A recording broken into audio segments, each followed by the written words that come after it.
Okay, parents, your kids are going to turn out just fine. This episode of the podcast is brought to you by FOCO. That's FOCO, F-O-C-O. If you are a parent of a child or teen with ADHD, you know how challenging it can be to keep them focused and engaged. FOCO is the all-natural solution for ADHD, whether it's for school, homework, or just everyday activities. FOCO helps your child or teen stay calm and attentive. Before trying prescription drugs like Adderall that can come with harsh side effects, I recommend you try FOCO. Visit ThinkFOCO, that's ThinkFoco, thinkfoco.com for more information.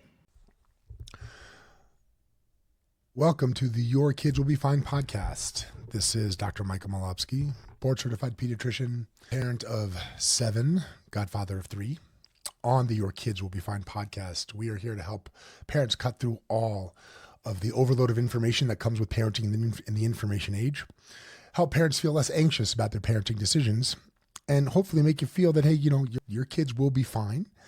And we're going to talk today about a couple different topics, but I think the most pressing and the most newsworthy topic that we need to discuss is the evolving measles outbreak, which is now becoming rapidly a nationwide measles outbreak that started in Texas.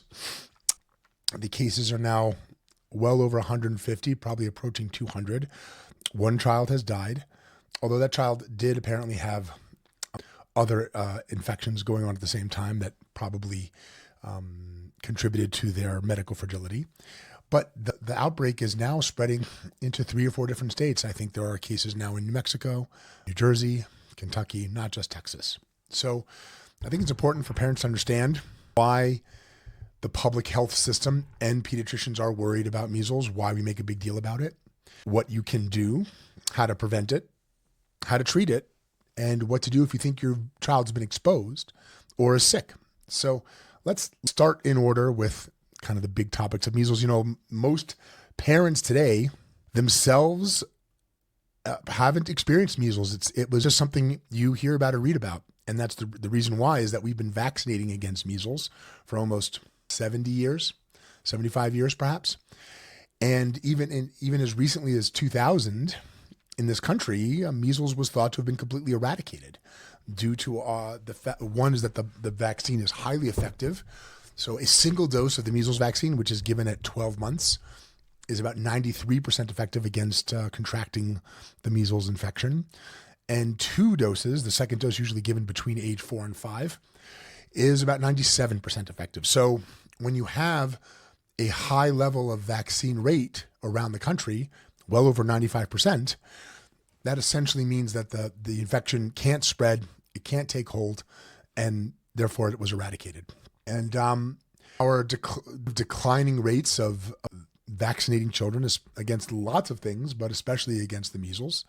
And there are certain pockets of lower rates of vaccine use, especially for measles around the country.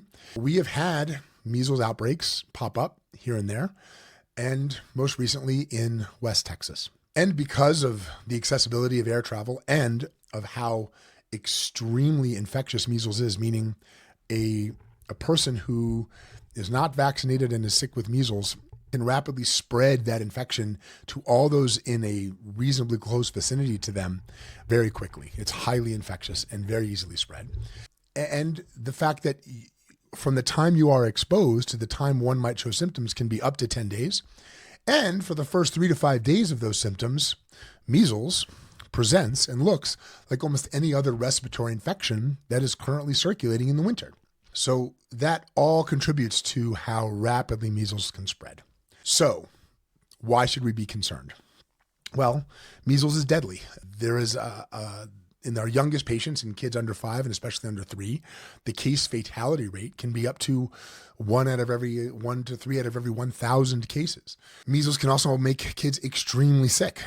It can give severe pneumonia. It can give encephalitis, which is swelling and inflammation of the brain. It causes a very devastating neurologic condition called slow sclerosing panencephalitis, which can occur years and years after primary infection, which causes rapid cognitive decline, almost like an Alzheimer's-like picture.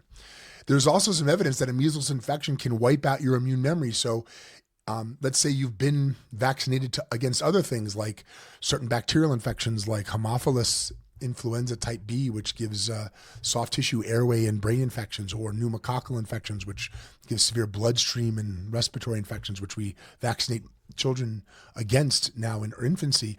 It can wipe out your immune memory and then make you susceptible to these other severe infections again. So all of us in pediatric medicine and in public health are very concerned about measles spreading again and what it can do.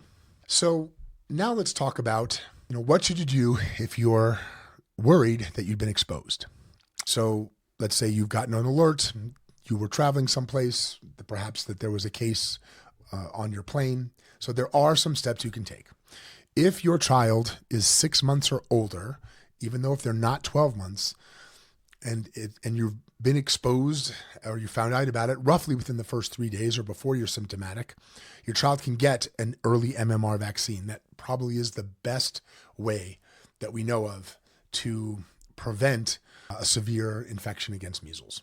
Public health departments and the health departments in areas where there are measles outbreak can also provide an immune globulin shot, an intramuscular immune globulin shot, which can, if you've become symptomatic, is a potential way to minimize or decrease the risk of a severe infection with the measles. However, these shots, it's not clear, at least in our area, since we're not experiencing measles, but it's not clear where patients would get them or where they would be provided, or if they would be given to the primary care physicians to provide, or if it would be done by the health department. But it is something that is available. It's just hard to deliver and hard to find. And then if your child is under 6 months of age and you're worried about exposure, you should speak to your physician.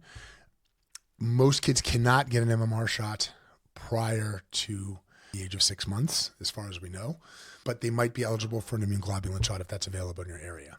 So let's also now talk about, let's say that you develop the symptoms of measles infection, what those are, what to look for, how should you be tested, and then what steps can you take if you're sick, if your child is sick. So just to be clear, most of the cases of measles, almost all of them that have during this outbreak, are occurring in unvaccinated children. So those are children that have, or older people, but I'm talking about pediatric patients. Almost all the cases are occurring in kids who have not received any measles vaccines. Either they're too young or their parents did not choose to get them vaccinated. That's the first thing to remember because it's highly effective. How does measles present? Measles looks exactly like most respiratory infections that occur in the winter. It presents initially with cough, coryza, which is runny nose, and conjunctivitis, which is redness of the eyes and weeping eyes.